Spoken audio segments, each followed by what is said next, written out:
um espaço assim, eu pego qualquer coisa, almofada ou papel, a gente joga, oi, tô aqui. Se o chão, dependendo do chão, se o chão vibra, eu faço assim, o outro sente a vibração e olha. E é diferente da família de ouvinte, a criança fala, mãe, senhora, e não existe título para nós. Eu não aprendi, eu fui aprender depois de adulta. E é muita coisa eu tô aprendendo depois que eu tive meu filho. Então na escola eu não consegui aprender essa parte, porque eu sofria, eu tinha que aprender a escrever. Aprender a tentar uma leitura labial, a professora falava criança, uma historinha, como que fala? Uma menininha de cabelos cacheados. O que é cabelo cacheado? Pai e mãe, o que é a palavra cacheado?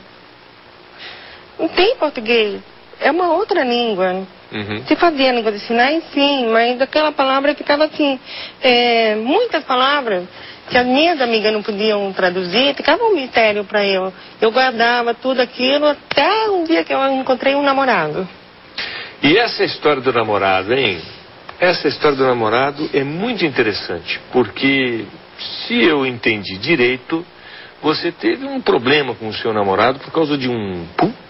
Exatamente. Porque até então, meu pai sempre falava, as pessoas que falam, ouvem. Mas como que seria ouvir? O aparelho tinha, mas ele não... Ele mais pega a voz humana e outros sons é abafado. Vamos fazer o seguinte, Sueli. Vou deixar você tomar um copinho de água. O pessoal de casa também vai tomar a sua aguinha lá, um cafezinho rápido. Nós vamos fazer um intervalo. E depois você vai me contar, entre outras coisas, essa história do pum que estragou um namoro. E também como é que as coisas funcionam dentro da casa de quem é surdo, de uma família de surdos. Porque é um pouco diferente, como ela já deu alguns exemplos aqui, em relação à casa das pessoas que ouvem normalmente. Então, tudo isso e muito mais com a Sueli Ramalho, logo depois do intervalo, aqui no Entrevista, já voltamos.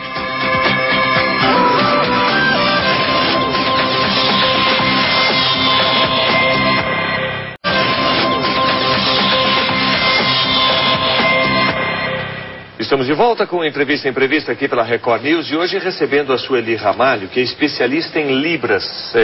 Libras é a linguagem de sinais aqui no Brasil. Ela é surda. Desde a infância, ela fala, apesar de ser surda, se comunica através da linguagem de sinais e ajuda crianças, adultos, idosos a viver e conviver melhor com o mundo dentro e fora da comunidade dos surdos. Mas a Sueli estava contando pra gente, agora há pouco, sobre como é que as coisas funcionam dentro da casa dela. Ela é casada, o seu marido não é surdo, né? Não. E você já tem um filho?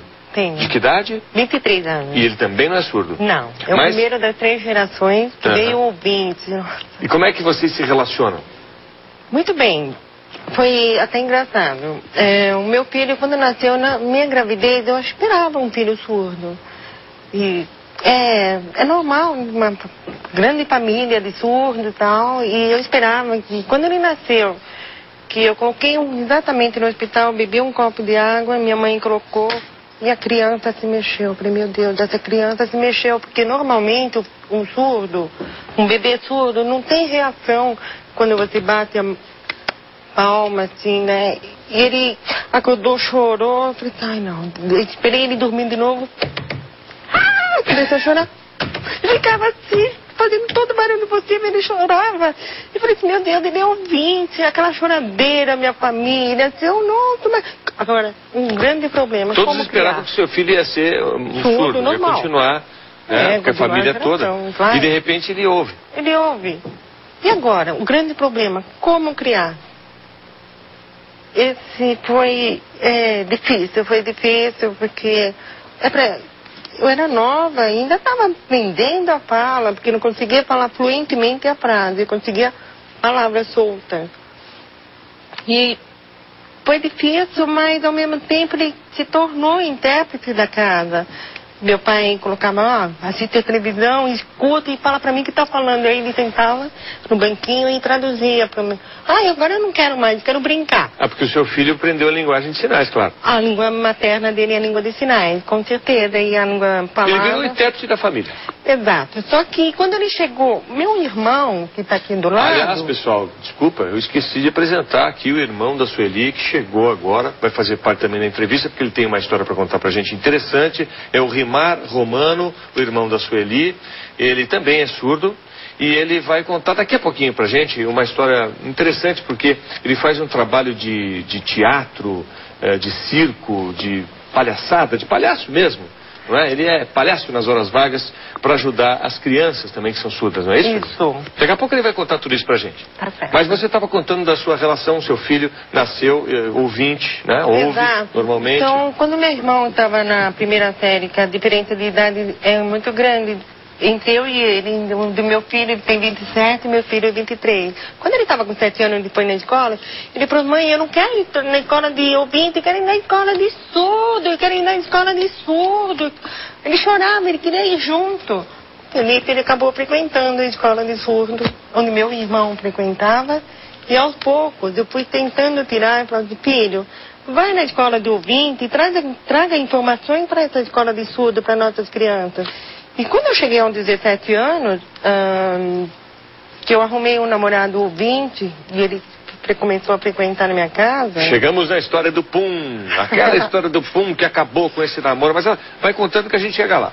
Então, aí minha mãe estava na cozinha lavando louça, e eu também, meu pai está assistindo a televisão na sala, e minha mãe fazia, lavando a louça, ele falou assim: nossa, sua mãe faz muito barulho para lavar louça. Mãe. O seu namorado falando. Exato. Aí eu falei: mãe, eu ensinei ele a língua de sinais. O seu namorado que ouve. Exato. Que ouvia. Isso. O seu primeiro namorado. É. Uhum. Aí eu falei: mãe, você tá fazendo muito barulho. Ela falou assim: quem falou? Eu falei: o namorado. Aí ela tentou lavar a louça mais devagar. Ai, filha, eu tenho que apressar o serviço. O que é isso? Que esse homem aí vem logo aqui em casa, ele já vai intrometendo, falando, tá bom. Aí, de repente, você começou a dar risada. Por que você tá rindo? Ah, seu pai. Eu falei: o que é meu pai? Ele tá na sala. Ele falou: não, seu pai soltou um pum. Mas como é que você sabe? Você não ouviu, mas o seu namorado ouviu. Mas como você sabe? Aí eu escuto. Aí foi aquele clarão. E o? Não tinha. Eu falei: mas como você sabe? Não tem. Ele falou: mas... nossa, aquele clarão na minha cabeça, uma coisa, eu falei assim: gente, então eu entendi, ele escuta. Eu não estava entendendo o que é o mundo. Então tudo deve fazer barulho. Corri pra sala e falei: pai, você fez. Você deu um pum, Quem pai? Quem contou? Falei: ele, não tem cheiro. Não. Não, pai, mas ele... filha, eu não gostei do seu namorado, manda ele embora, que ele é mentiroso, que ele é... que tá bom, pai, tá bom. E manda ele meter o nariz em outro lugar. Aí eu obedeci e desmanchei o namoro, tudo. Passou um tempo. Mas peraí, mas o seu namorado não estava mentindo. Eu não sabia? Ele não ouviu o pum? Mas quem me garante? Você ficou indignada com ele. Como é que o cara vem na minha casa aqui e fala que meu pai está soltando pum? Então, O seu pai também não gostou dele? Não. Aí você... nem minha mãe. Cortou? Cortei. Aí arrumei o segundo namorado, mas sempre pensando no primeiro, porque eu gostava. Você arrumou o segundo namorado, mas de olho na história do pum. Mas aí, na segunda vez, eu pedi pro meu pai fazer arte de novo. Não brinca. Pra poder ter certeza se o outro mentiu ou foi a verdade. Ah, se esse segundo namorado ouvir, é porque é. Exatamente. Aí meu pai falou assim: como é? Não é assim. Aí minha mãe cozinhou batata doce, repolho. E aí fez, meu pai comeu tudo e tal. E o namorado... que tinha batata doce? E o repolho. E o repolho, meu? Aí não é um pum, aí é uma guerra civil dentro da sua casa. Exato. E meu pai fez a...